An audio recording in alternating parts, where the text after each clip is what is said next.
ባለትዳሮቹ ወደ መኝታ ቤት እያመሩ በድንገት ባልየው ከቤታቸው ጀርባ ያለውን አትክልት ቤት መብራት እንዳላጠፋ ትዝ አለው። ወዲያውም ወደዛ አመራ። ነገር ግን አትክልት ቤት ውስጥ 3 ሌቦች ሰብረው ገብቶ ተመለከተ። ወዲያው ፖሊስ ጣቢያ ደውሎ እርዳታ ጠየቀ። ኦፊሰሩም አሁን ሁሉም ፖሊሶች ስራ ወጥተዋል፣ ምንም ፖሊስ የለም፣ እንደተመለሱ እልክልሃለሁ አለው።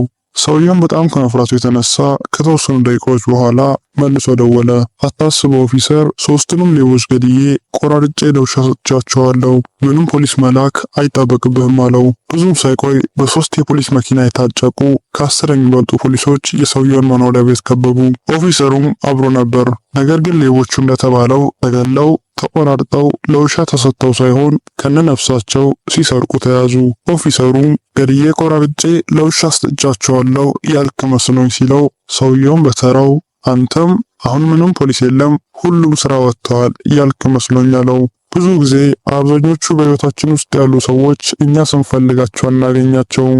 ነገር ግን በእኛ የውድቀትና የመከራ ወቅት ያዘኑ መስለው ለማፌዝና ወደ ጥልቁ ስንወርድ ከንፈር ለመምጠጥ በዙሪያችን ይሰበሰባሉ።